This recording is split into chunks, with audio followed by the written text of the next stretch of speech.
Good morning children. Welcome to our social science class.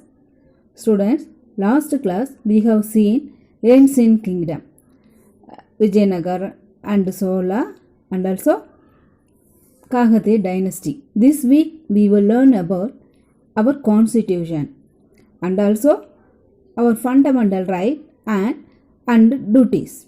Okay, students, have you all completed your classwork?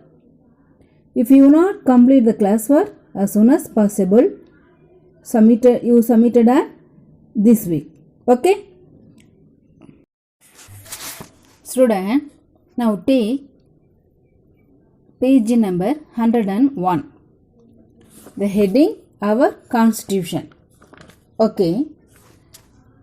Now, as a country, the people living in it should follow the certain rules to maintain peace and equality. These rules are written in a book called the Constitution of India. Okay, again, our country is governed by a set of rules. It is in the form of a book called the Constitution of India. Our constitution is the longest written constitution of the world. It is the supreme law of the land. All laws are framed keeping in the mind the rules written in the Constitution of India. The Constitution is a document that contains a set of rules to be followed by all citizens of the country. Okay, our constitution is the supreme law of the country. The government governs the country on the basis of the constitution. All the citizens must follow the laws that are given in the constitution. India's constitution is the longest written constitution in the world, having 25 parts within it. Okay. Our constitution came into effect on 26th January 1950. We celebrate this day as Republic Day. India is a republic. It implies that our country is governed by a president and a representative elected by the people. A country that has a king or queen as the ruler is called a monarchy. Great Indian has nowadays also monarchy system. Students, now I explain about democracy, socialism and secularism. Our constitution is based on three basic principles. One, democracy, another socialism and secularism. Democracy is the government of the people, by the people and for the people. People choose their own representative who form the government. India is the largest democracy in the world. Socialism means that all people should be treated equally. People will not be discriminated on the grounds of caste, color or religion. Now, secularism. Secularism means people are free to practice any religions of their choice.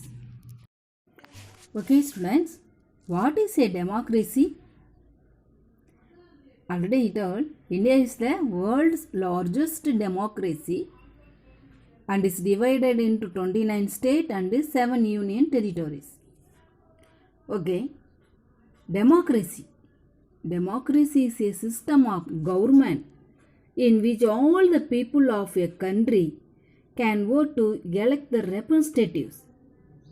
India became a free, democratic and independent country when it gained freedom from the British on 15th August 1947.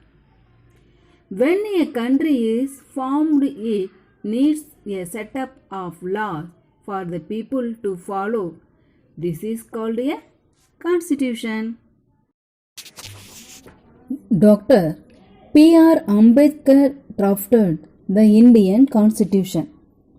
The India Constituent Assembly approved the Constitution on 26 November 1949 and it was adopted on 26 January 1950, which is celebrated as Republic Day. Okay students, please listen. Who is our father of our Constitution? Who is our father of our Constitution? This important general knowledge question. Please write it. Dr.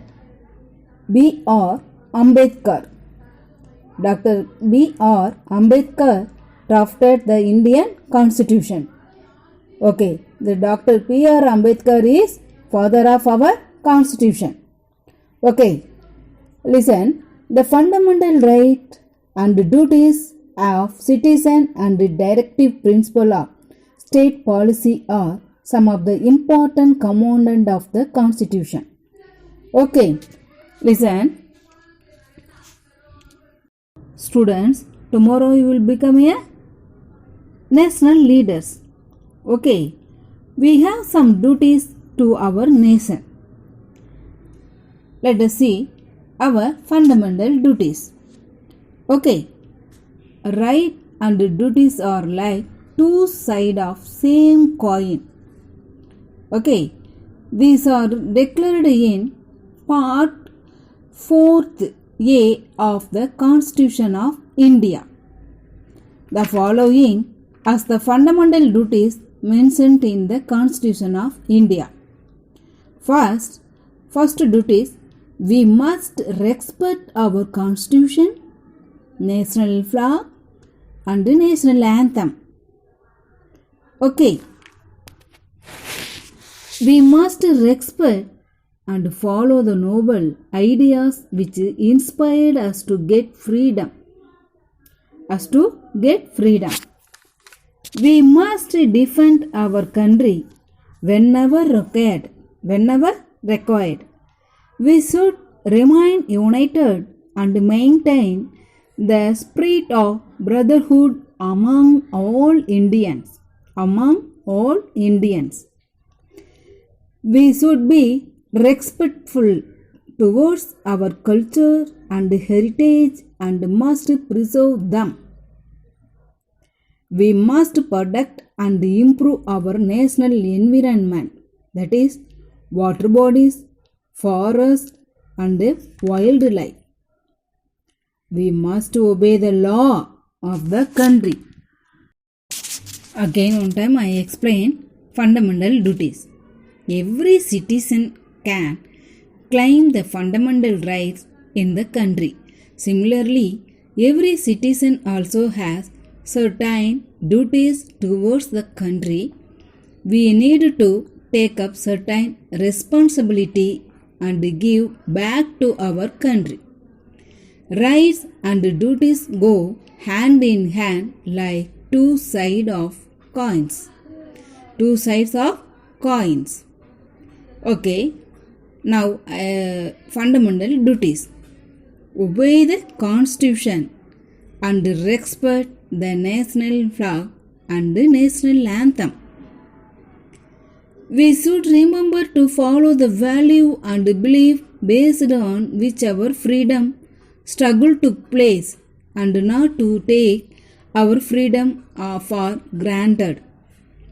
Protect the sovereignty, unity and integrity of the nation.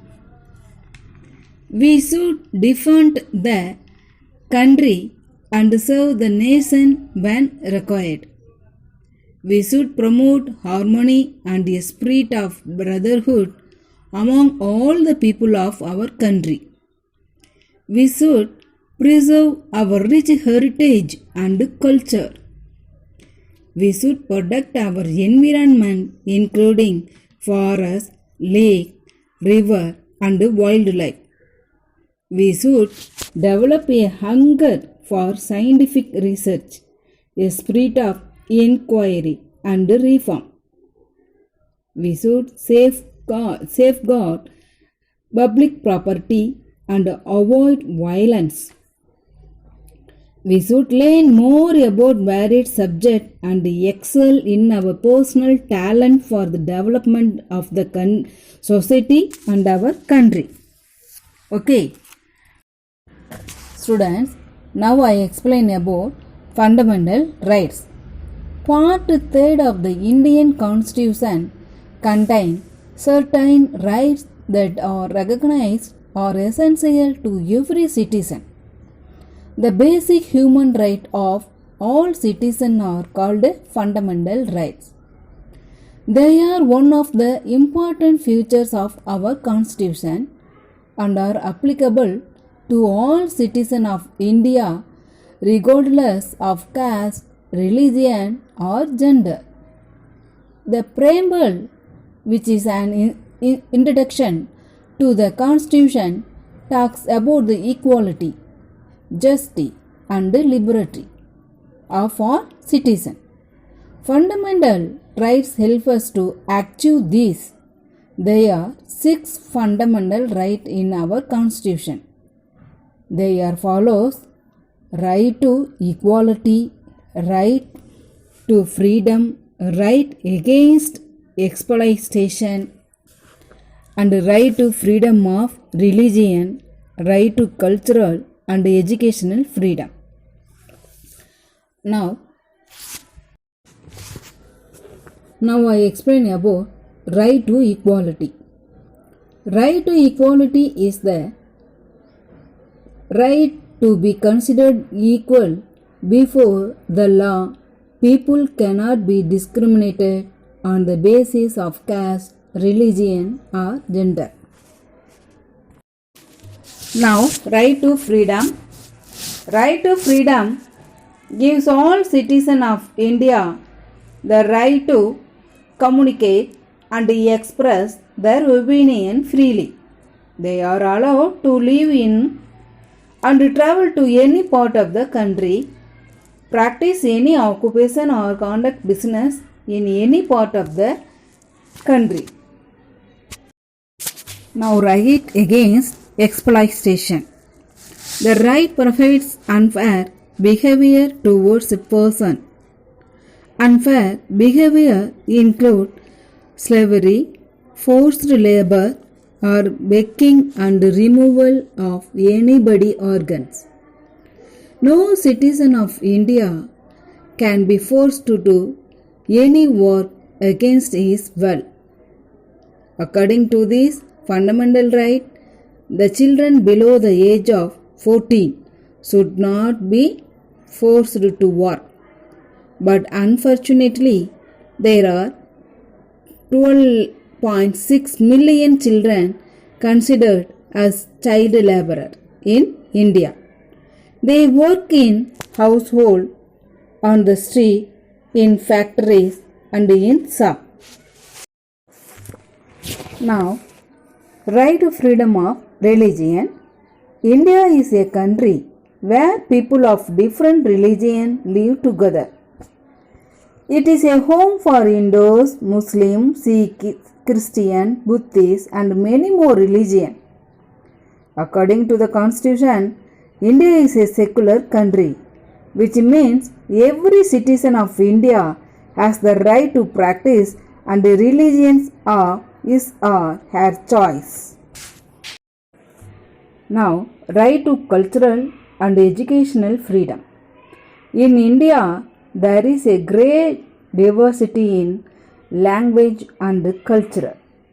According to this right, all citizens have the right to follow any culture or language. Citizens can also set up their own school and colleges in any part of the India.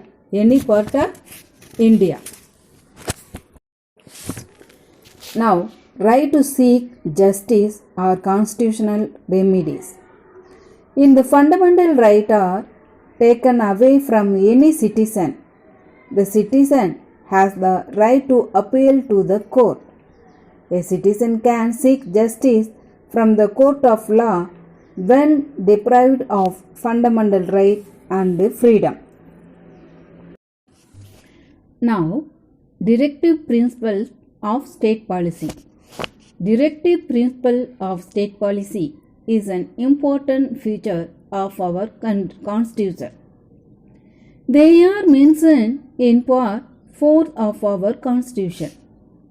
Directive principles are guiding principle for the central and state government of India while taking decision and framing laws and policies.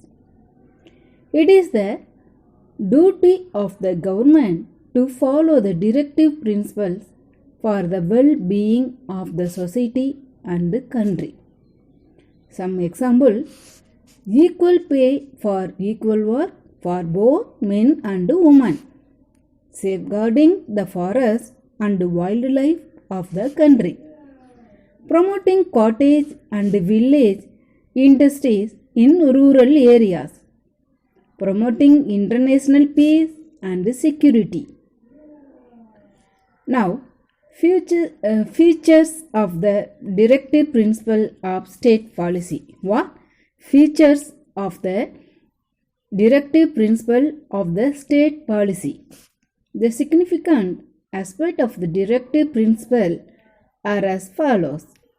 The directive principle of state policy in our constitution were inspired by the Constitution of Ireland formed in 1937. Though it is mandatory, the Supreme Court or the High Court cannot force the citizen or the government of the country to follow the directive principle. The principles must be positive in nature as they play an important role in the social and economic development of the country. Directive principles are reflection of the public opinion. The country must follow the principle to fulfill the people's hope and desires. Student, in the lesson from any doubt, ask freely, don't hesitate. Okay?